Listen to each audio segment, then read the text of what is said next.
Hello, hello. Hello. Hello, Internet. Hello, world. Good afternoon, good evening, everybody. Welcome to Code It Live. I'm your host, Sam Basu. It's Friday, so we get to stretch our legs and just chill.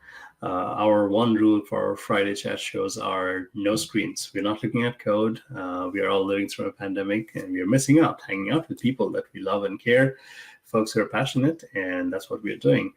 So normally I do this earlier in the day on Fridays, but I had a internal call today, and actually my guest was also on that call, so we pushed this back. None of this is urgent, so we bring on folks that we love to talk to in person, and I am delighted to bring on my very good friend and somebody we love to hang out with, Mr. Dave Peters. How are you, sir? Good. It's great to be here. Thanks for having me. Yeah. All right. So, Dave, go ahead and introduce yourself, please. Who are you?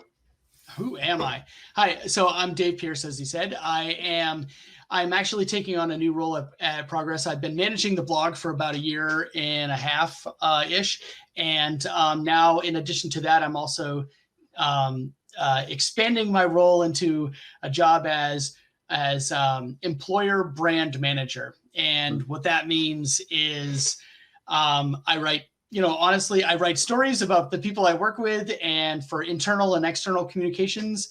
And we help, communicate back and forth about who we are as a company, what our values are. And for the outside world, they get to know us as a company and as individuals. And for the inside world, we get to know each other better and make Progress a better company for everybody. So, like I said, I've been here for about a year and a half, and this new role just started this week. Nice, very nice. Yeah, so sometimes we forget, like, when we look at a software company, like we are all like cogs in a big wheel. Like, there's a lot of pieces that makes us who we are. So Dave is often behind the scenes doing all the stuff to make us look at least half decent. So thank you. Thank you for what you do. So Dave, where do you live, and do you like where you are? Anything you don't like? There's a lot I would like to change about it. Yeah, I live in New Hampshire, which is a beautiful state, and it's the state I grew up in. Nice. I've lived here all my life except for the 5 years that I was in college down in Boston, which was amazing. I live in southern New Hampshire, so it's about 45 minutes outside of Boston. And most of southern New Hampshire, there are people who work in Massachusetts. So it's pretty normal for us. Mass is a much bigger state. But I never thought after college I would come back here and live here the rest of my life and raise kids here. But my wife is from the Midwest. She's from outside of Chicago. And she fell in love with New Hampshire. And she's like, what? And she's like, I've been all over the world. Why would you want to leave New England? And I'm like, because it's the only place I've ever lived. So someday I would like to live somewhere warmer where I don't have to shovel snow. And but we'll see. We'll see what the future holds. Yeah. And I mean, you get 4 seasons, and it's nice for most of the year. Maybe a month or two of like rough winters. Yeah, exactly. Yeah. What is Beanpot Northeastern Champions? I'm curious here. So I went to Northeastern University in Boston, and hockey is by far my favorite sport. And Northeastern has a hockey team that competes in the Beanpot, which is a tournament with the 4 Division I colleges in Boston, all of which you've heard of and are much better than Northeastern traditionally. So that's why it's important that we're champions. So Boston University, Boston College, Harvard, and Northeastern. So we've always been sort of the afterthought, like, oh yeah, what's that 4th school? Northeastern has actually won the last 3 Beanpot championships. They're not having it. They didn't have it this year, but it's a hockey tournament with all 4 schools that happens in February every year. And it's like taking homecoming and multiplying it by 4 with the 4 big schools in Boston. And it's just it's a great time. Nice. Awesome. So you mentioned a little bit about some of the work that you do with like blogs and now with employee branding. What are some of the nitty-gritty details of getting communications right internally and externally? There's a lot of review. No, that's like the understatement, right? Because I'm not writing for me, right? I'm writing for progress. I'm writing for the people I work with. There's a lot of back and forth. There's a lot of, not arm twisting, that's too harsh, but there's a lot of, negotiation on things and trying to get people like, we were fortunate enough to have an employee Q&A that you participated in, and it was tremendous and it was really good. So that's one of the things I do. So I'm always like sort of scouting for stories. I'm always trying to talk to as many people I work with and say like, to me, like everything is a potential blog post. It's like, oh, that person used to be a professional baseball player. Let's write about that. And people, let's worry about the justification later. Let's try and find the interesting stories. So I'm constantly talking to people and trying to learn about them as people first, and then what they do for jobs, and then go from there. I really feel like internal communications is all about relationship building. It's all about having that trust with people that if I tell you something about me, or if we say something about our company, you're going to know what's good for internal, what's good for external, what should remain just between us. And I think, it's really, it really comes down to that trust and those relationships that I'm trying to build with people. And then when it comes to like, we write everything from blog posts to, Yammer posts to just even the emails that you get, right? Somebody's got to do that. We have an all hands meeting coming up. Somebody's got to write the email for that. So, and so I will do everything from just, talking to people about really cool stuff down to what should the call to action in this email be?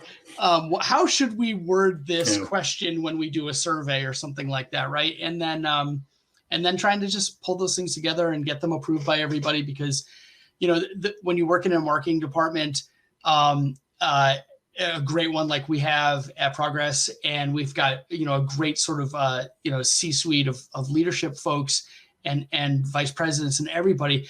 There's a lot of really smart people who want to have their input into a lot of things we do, how we craft our messaging, and you'd be surprised how much of that, how important that is to even people high up for just the tone and everything that we need to do internally. And then obviously externally is, we never want to create any kind of PR headaches for anybody. And we always want to, make Progress look like it's most, we want Progress to be authentic, but we want to present it in the best possible way. So there's, there's that negotiation with, how are we going to word certain things? And again, that also, helps with morale and everything else like that. Yeah. And like you said, like there are things that we like regular folks don't always think about, like the emails and the messaging, like where is this coming from? So you and your team do all of that, and we are so thankful for what you do. But like we love you for what you do now, but like you in particular come from a very unique background and set of experiences. So how did you start your career? Well, so as you see, I like sports, and I can, as you could probably tell, I could probably talk about the Beanpot for an entire hour. So I started out wanting to be a sports broadcaster. That was my goal when I was a kid, and that's why I chose to go to Northeastern. It has a great journalism program, and I really fell in love with. I always liked writing, but I really fell in love with writing.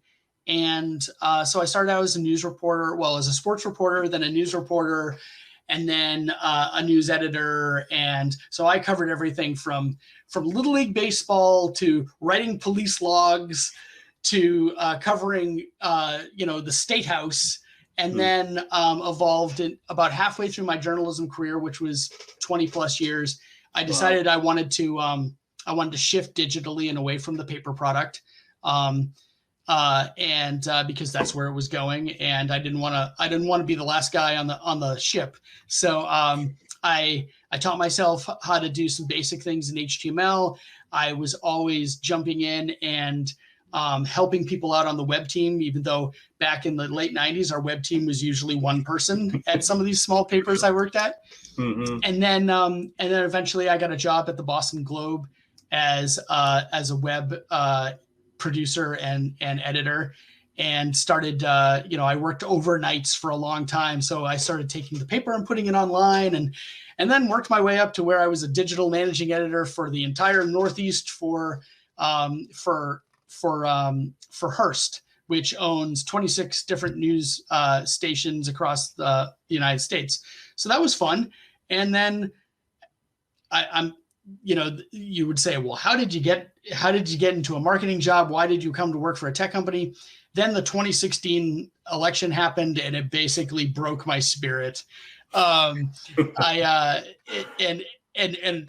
not even like just the craziness of it.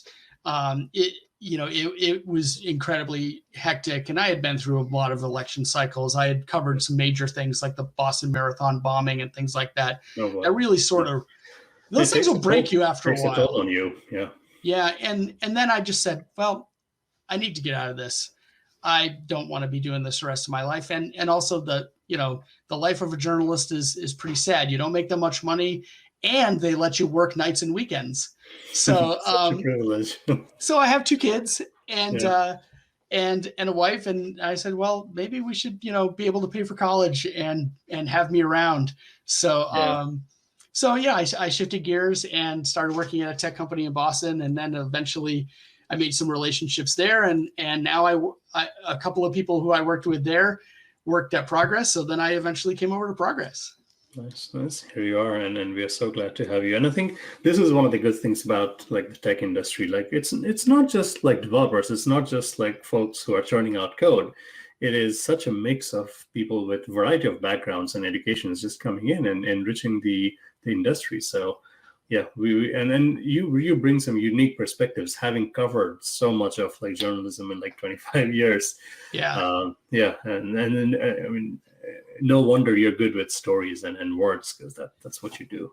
Well, and it's funny too, because you have to develop sort of almost like a defense mechanism working in journalism, because a lot of it is sad or scary, and it really is scary. Mm-hmm. Like working in a newsroom on 9/11, it was just as scary as it was for everybody else, but I had to like do my job, and I had to like call people and talk to people who knew people who were there and things like that. And it was, and so it becomes very personal very quickly. So you develop like crazy senses of humor, and you just sort of try to look on the bright side with as many things as possible. But and also like you develop this sort of almost like relationship with the people you cover and the subjects that you cover. Like, you have to become in journalism, and one of the ways that I think it sort of prepared me for this job is you almost have to become in an instant a subject matter expert on something new.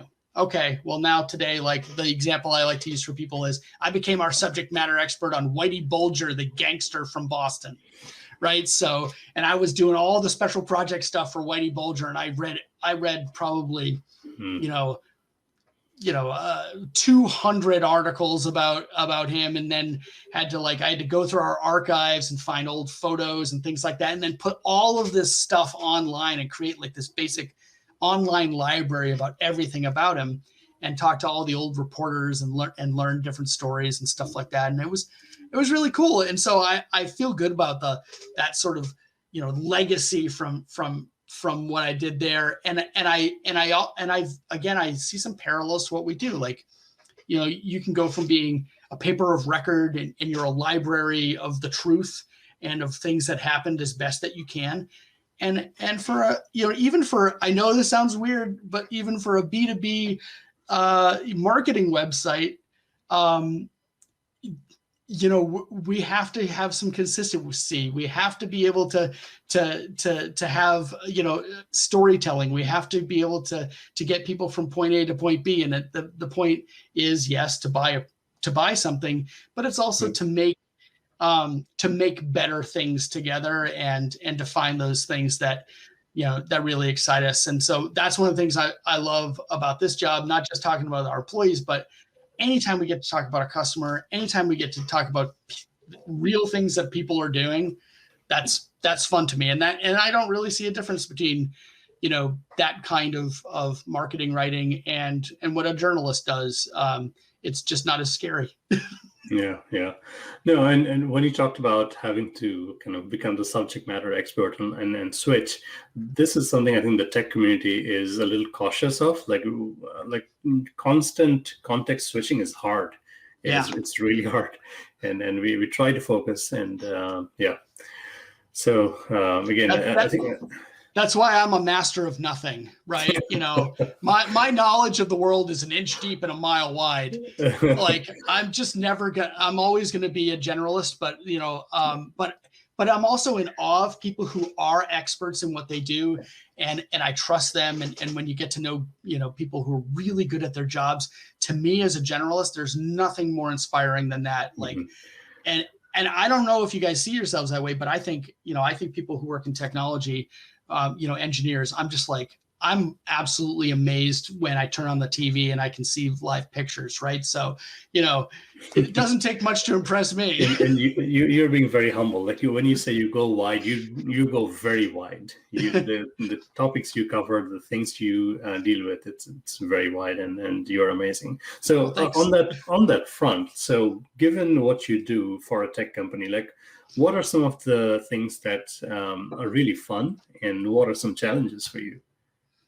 The fun stuff is always talking to people. As you can see, I love to talk to people. I want to be able to tell people stories. But more than that, like I think early in my career, I was a little driven to climb the ladder and everything, and get to the Boston Globe. And it's like, now I have perspective. Like been there, done that, right? I worked at, one of the best places I in my opinion, I could ever work. Now I'm just here for the people, right? Because, there's a quote I like to call back to a lot in a biography for one of my favorite writers, where he was saying that after he had gone through a really bad personal tragedy, he said when he was young, he used to think that the world was great, but people are awful. But after going through a tragedy and getting older in life, he found that it's the exact opposite. The world is going to try to kill you, but people are what makes it livable, right? People are actually pretty great, and they're going to help you out. So that's what I'm here for. That's what excites me. The thing that the biggest challenge is for me is getting people to open up, because not everybody's going to be as eager to share their story with people, and they're going to be like, well, I don't want to come off like, a pompous jerk. If like, why would anybody want to write a blog post about me or about what I do? And I think like every single person has a story that needs to be told. They just don't know it. So let's try and find that. But there's a lot of coaxing in there. And honestly, when it comes to this, I swear this is like beyond approval process, beyond everything. You know what the hardest thing for me to do in my job? Get a good picture of someone I work with. You'd be amazed. People are too humble, which is funny in this age when we see all these young people and we see, Instagram, and everybody seems like they can take the greatest selfie in the world. Well, I don't know. Maybe they don't work in technology. Nice. So let's come back to content a little bit, and this is where it just kind of blows my mind what you do every day. So as a company, as a tech company, almost everything that we write, technical content-wise, kind of funnels through you and your team. And you see probably a wide set of topics and variety of tones and messages and stories that we want to tell. So like anything that you like, any tips and tricks that you might have for like technical audiences? Yeah, it's funny because I think that the best thing that somebody ever told me when it comes to like, if you ever aspire to write a book, they say write what you know.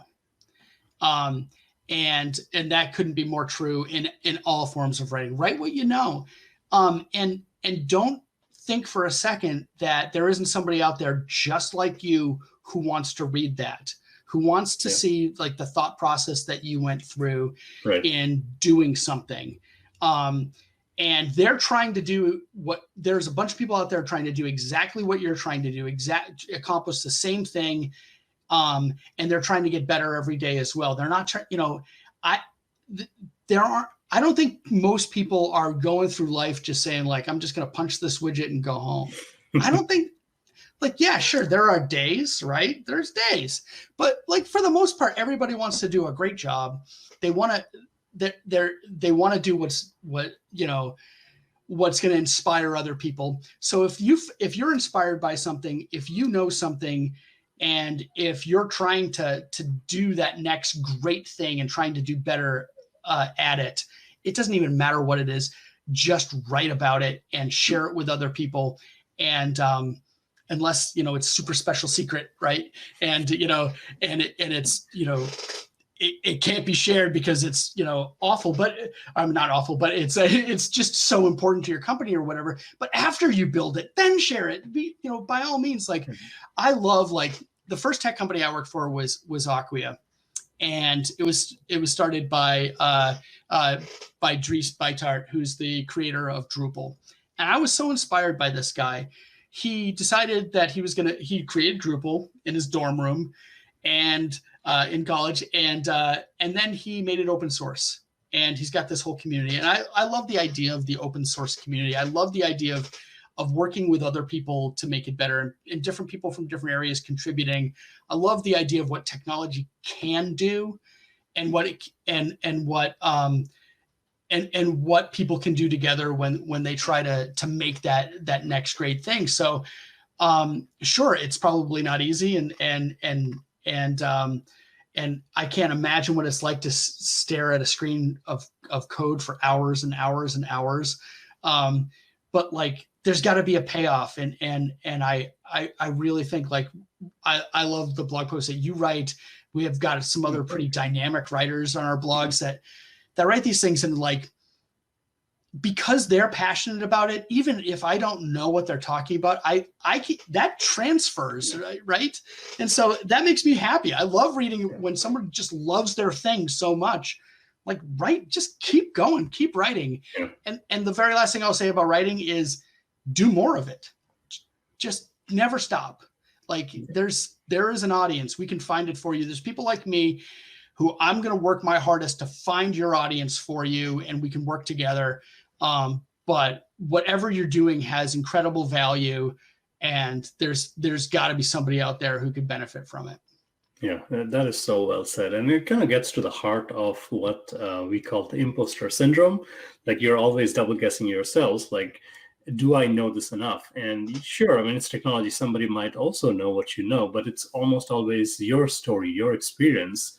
And like, bring your passion, like you said. And then the more we do, the better we get at this. It's simple, right? Right. And that's, and not to, certainly not to talk about Drupal the whole time, but that's one of the things I really liked about the Drupal community, is that idea that they're like, if you're just a guy on the front end publishing a blog, you're a Drupalist, right? And so it's the same way with us about Sitefinity. If you're using Sitefinity, or if you're using one of our products, you're in it, man. You might just have a toe in it, but you're in it. You're one of us. Let's help you get to that next advanced stage. Like, let's not be snobs about this, right? Mm-hmm. We're all trying to do cool things. Yeah. All right. So this might be a tricky thing, because I know you read a lot of things in the tech industry. Like, you probably read a different set of technologies coming up and going every maybe months or years. But over the last few years, or maybe looking ahead, like, any piece of technology that really stands out to you, something that you find like really intriguing? I love augmented reality stuff. I really like IoT stuff. I love that stuff because, like, from the very early, when I was a kid, I was like into like stereo equipment and stuff like that. And then when TVs actually got big and cool and affordable, like, that was cool, and personal computers and things like that. I have this interesting perspective. I think I'm a Gen Xer. So I went to college before we were all using the internet. It of course existed, but we just weren't all using it. So I had to learn, like, I started my first journalism class using a typewriter. And by the end, we were doing internet assisted reporting. That all happened within the span of time I was there. Mm-hmm. And then I get out of school, and now I'm going to have a family, and I'm going to raise kids who are going to be born as natives to this world of technology. So to me, augmented reality, like I remember, I think it's Minority Report. The first time I saw that, I was like, oh, this is going to happen during my lifetime. This is so going to happen. It hasn't quite happened, but we're making steps, like right? Small steps towards it. I want to go, like, I love food. I love to cook. I want to walk into a Whole Foods, and I want to just be able to tell my phone, like, I don't know, I'm feeling like making something spicy with maybe some chicken. And I want to take me on a little bit of a voyage and show me, like, well, suggest to me a recipe, and then this one's in aisle 5, this one's over there, this one's on sale, whatever, and then get those things and go home, and then use that stuff. Like, how do I make this? I need help being a human, and so I the idea of that stuff, and the idea of, like, Iron Man and Jarvis and just moving things around with your hands that are just there, and, like, a hologram, like, please let that happen during my lifetime. But I'll stick to it. Honestly, like, it's funny because, like, when I think of technology that I need and I love and I can't live without, like, my smartphone is like the greatest invention of my lifetime, I think. Right. I mean, I wasn't around when they invented indoor plumbing, which is a huge one. Right. But the fact that I could go to the store, and I do this all the time. I call up recipes and I'm like, okay, I need that. I need that. I need this. Like, I just want to make it a little bit easier than just staring at my phone. I would like more visualization around me. Yeah. I think we're getting there. AR is so enticing. And like you said, like IoT and everything is just finding the next acceptable human-computer interaction that is natural, that you don't feel like you're stretching out to do something. I know. I had great hope for, like, Google Glass when I first heard of that. I was like, ooh, I'm like, what if my glasses could, like, be like Tony Stark's glasses? It's coming. There are rumors that Apple is working, which none of us can confirm, but we shall see. And right.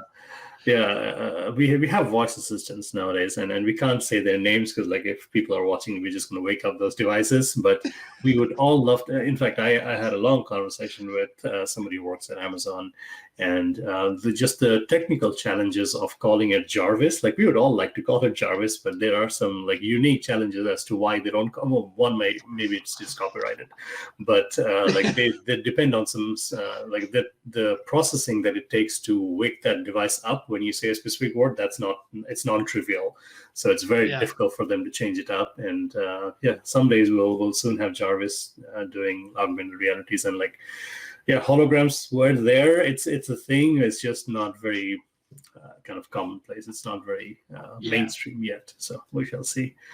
So I'm excited. I can't wait. Yeah, it's going to happen hopefully within our lifetimes. So, like, speaking of tech, like, what is your most beloved tech gadget? This is gonna other than my phone, which is I can't live without. I absolutely can't live without. I love watching. I love music and watching movies and TV, and so I mean, the first, it's now, gosh, almost 10 years old. Like, the first second I could have a smart TV, I bought a smart TV, and I love it. And I was a cord cutter early on, and so now, of course, now I'm paying probably more money because I'm streaming every single thing that you could possibly stream, and I have a digital antenna. But like, I want to, like, I love TV, and I love everything from my sound bar, which puts out better sound than my stereo did when I was in high school, and makes my family room feel like a theater. Like, I love that. I'm a big consumer of media. But so, like, if there were one thing in the world, like, other than my smartphone that I couldn't live without, it would be my TV, and just having just, like, the coolest thing.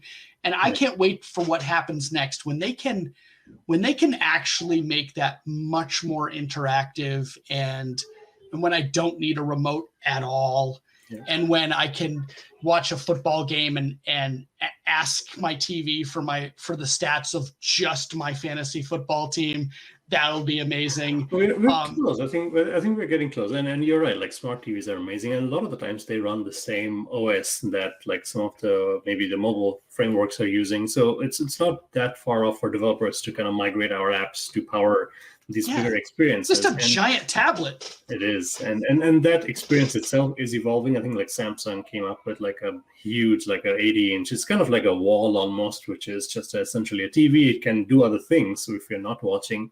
But then the whole interactivity part. What's your TV? What brand is it? It's a Samsung. It's a Samsung. So I think they're getting close. Like the digital voice assistants can wake them up, but beyond that, it falls apart a little bit. So we're getting there. It's funny you mentioned like cord cutters, but now we have a long list of like 10 different streaming services we use, and we're up to spending about the same money maybe. Right, but we can choose. We can choose exactly. to turn things off and on as we wish. Exactly. Which is exactly why the cable companies never did that in the first place. Exactly. It's like they're all about retention, and and I love how Netflix changed that whole market, because they're all about like, just going from that subscription thing to now it's all about content, and now it's all about luring you in to the point where it's like, I can't give up Netflix. Now I can't give up Prime. Now I can't give up Hulu. And it's like, how many things can I not give up now? I hear you. But it goes to show you the power of content, because they all switched very quickly to becoming content providers. Yeah, exactly. And then they're pouring in money to produce their own content. And they're competing with the content. They're winning Oscars now. Exactly, at Hollywood. And, so it's all for the good. And it's like content wins, consumers win, if there's always a race. So speaking of other things, like we love what you do at work, but what's your social work-life balance? I mean, not within the pandemic, which we all know how that's going for everybody, but what do you do to relax? Yeah, during the pandemic, I just shuffle back and forth to the refrigerator, which is why I'm looking a little puffy.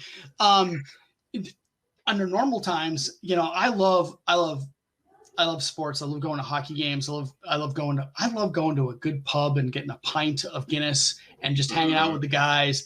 Going to a hockey game, going to a concert. I miss live music so much right now. I love music. I love all kinds of music. I love musicals and plays and theater. But I love, like, one of the things that we can still do, which is great right now, is I love camping. I love camping with my family. We have a camper. We graduated. I was a tent guy for the longest time, but then I had kids, and campers, it's fun. It's fun. Yeah. It's a little glamping. I now have like every possible gadget you could have for a camper, but the best thing you can't, like, there's no substitute for sitting in front of a campfire and just hanging out and, just enjoying things and going swimming in the ocean is perhaps, like, I used to do it a lot more when I was a kid, but like now it's like maybe like 2 or 3 days a year I swim in the ocean. But I don't know, man. I'm a pretty basic guy. There might not be anything better in the world than swimming in the ocean with some cool waves, and it's just nice and peaceful, and there's not sharks down on Cape Cod, hopefully. So I just want to do all the things. I want to feel all the things as much as I possibly can, and I can't wait until this stuff is over. Yeah, and hopefully, if all things point towards a fairly normal fall, maybe, so like there's light at the end of the tunnel. Yeah.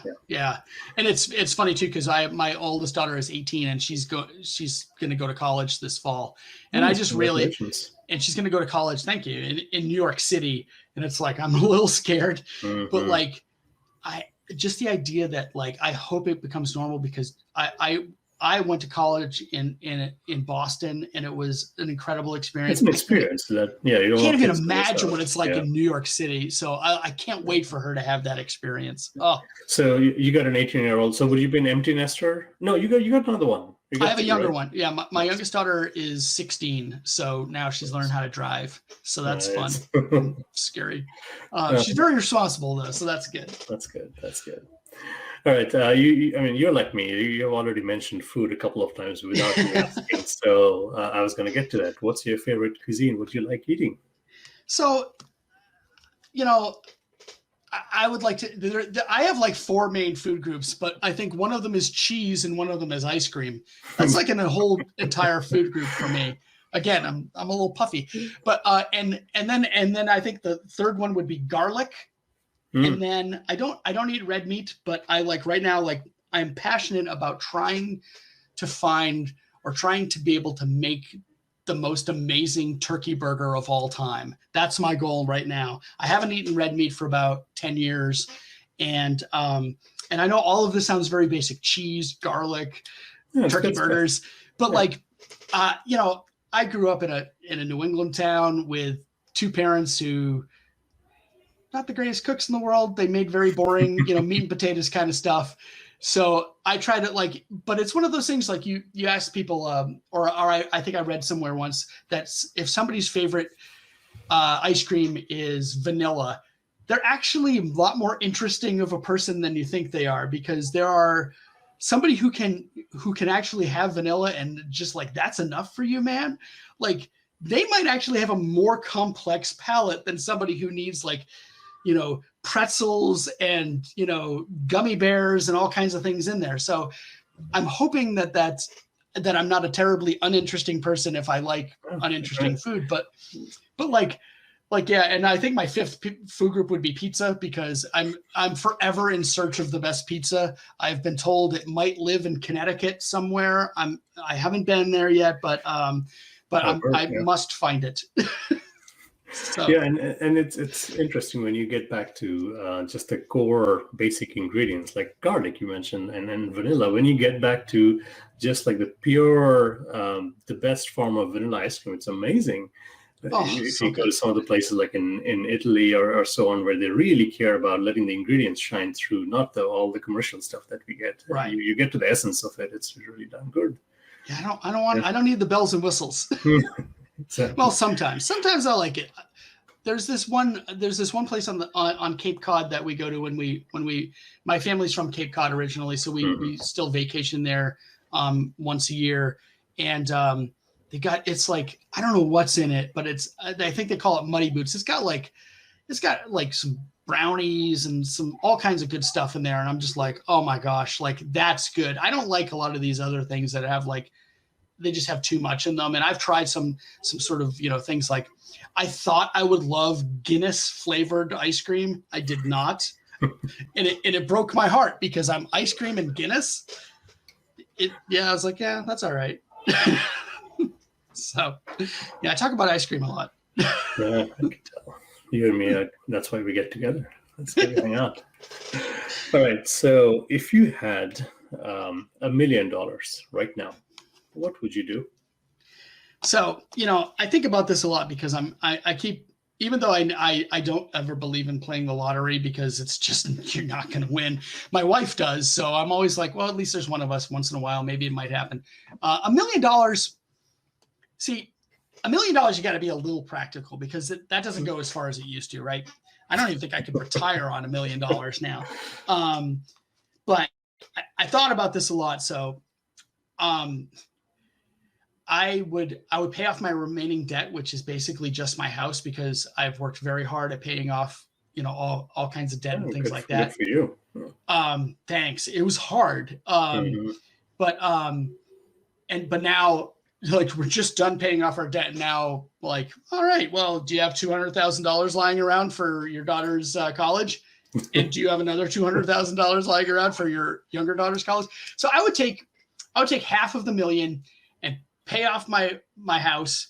I would put the money aside for both of my girls to go to college, and then take the other $500,000 and I would buy a lake house and a boat, and maybe a motorcycle, because and I would keep working, but I would just work from a cooler place. And I've always wanted to have a motorcycle, and I've always wanted when I was a kid, my dad had a boat, and it was cool. I want to be a lake person. Yeah.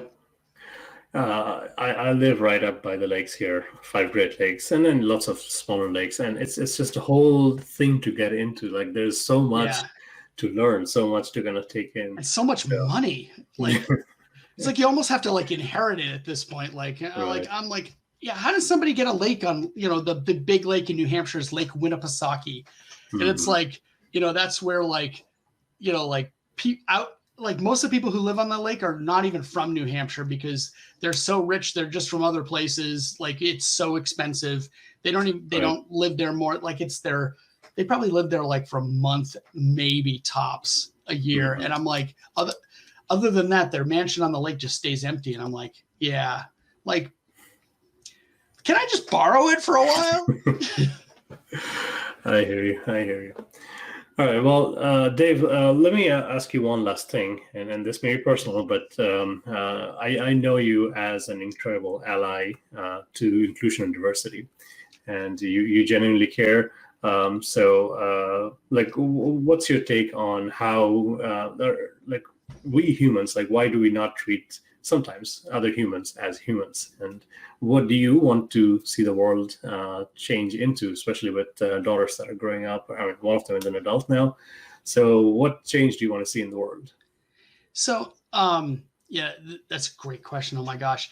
The best class by far that I took in college was, I took it with a famous professor at Northeastern. And it was the class was the sociology of prejudice and violence.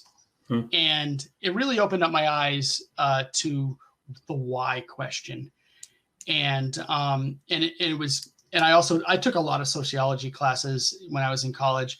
Another one was the sociology of Boston. And those two things are actually more connected than you would think, because of the racial problems that Boston has had. And the reasons behind those things. People far too easily can see other people as non-human. And as, anytime that we look at another person and we can try hard, because I actually think you have to work at being racist, you have to work at being sexist, you have to work at being homophobic, but people are willing to put in the work to do those things because they're unhappy, or they're not satisfied with their lives, or, not to get too philosophical, but, I once wrote a paper in college about how every single war that's ever happened has been a result of economics.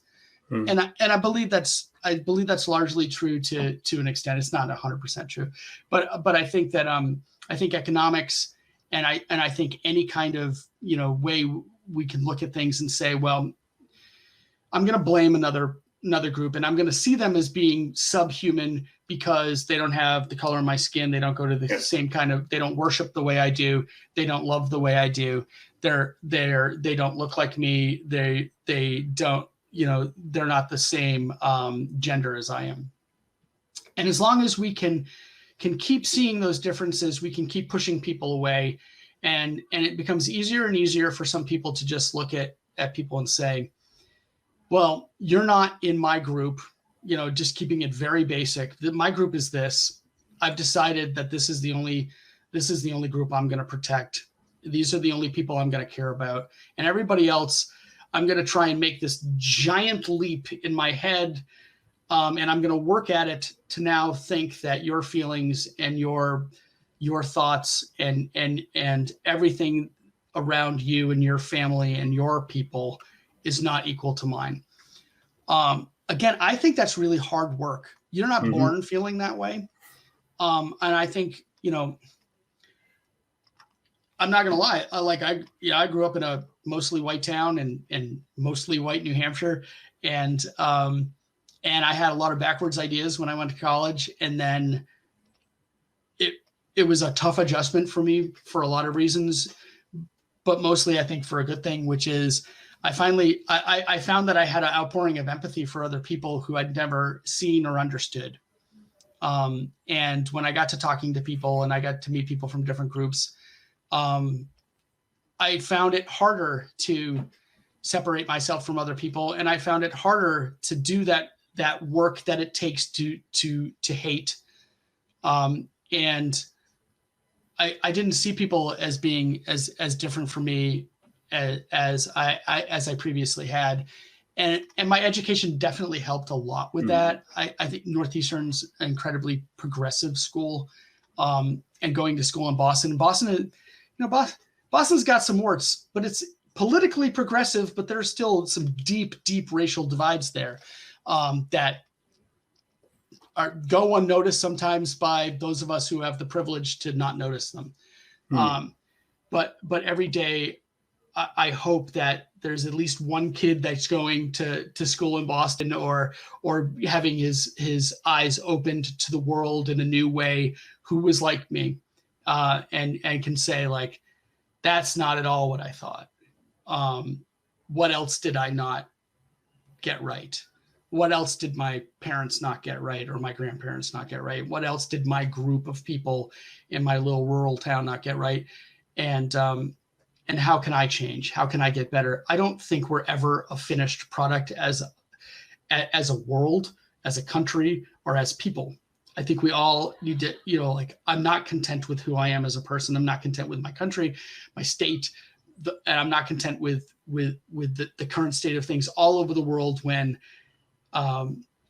people just aren't treated with the same sort of dignity and respect that they should be. And I'm passionate about this because I know that as a white, middle-class, middle-aged guy in New Hampshire, I hit the lottery, and that's completely unfair. That I'm even here in a lot of ways, and I am not going to waste this opportunity by being somebody who sits around and thinks that if one thing goes wrong in my life, it's the brown person on the other side of the fence.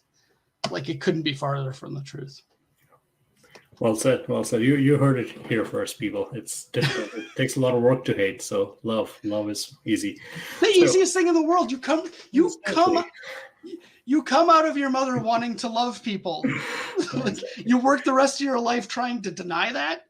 All right. So Dave, sorry. No, that's perfect. We love who you are. We love all that you do. What are you looking forward to for the rest of this year, except for the pandemic ending, obviously? I think that's all of us.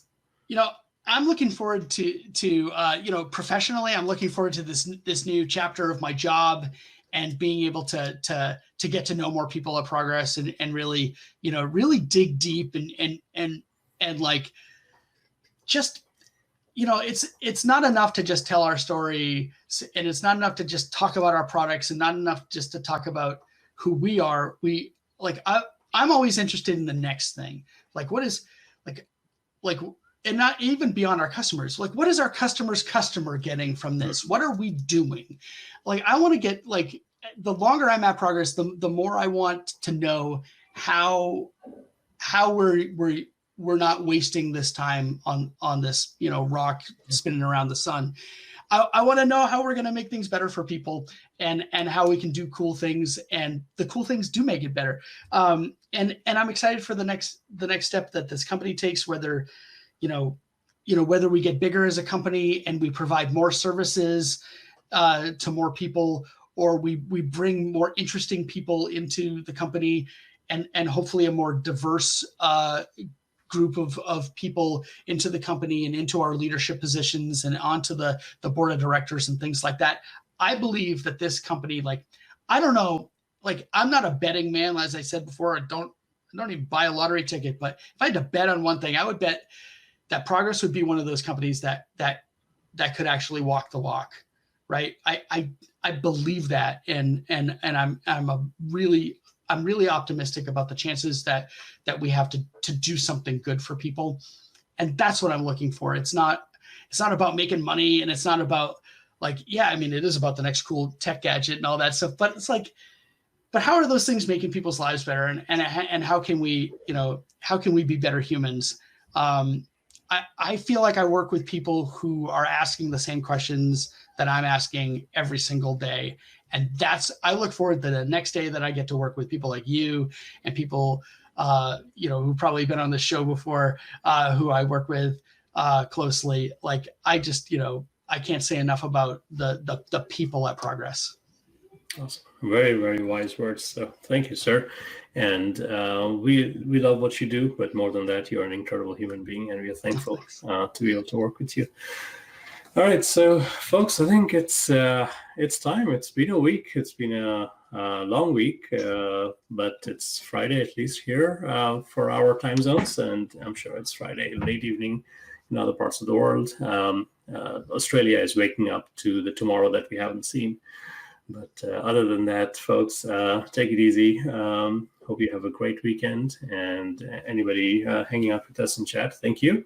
And until then, until the next stream, stay safe, stay productive, and we shall see you again. Dave, thank you so much for taking the time to hang out with me. Oh, thank you so much. I hope I didn't put anybody to sleep. No, you were great. And this is exactly why we're here. We're missing these in-person conversations, like sitting down with somebody with a drink and just like chatting for an hour. That's what we're missing out, and that's what we try to do here. So thank you, and until then, folks, have a great rest of your day, and we shall see you next time. Okay, bye-bye. Bye.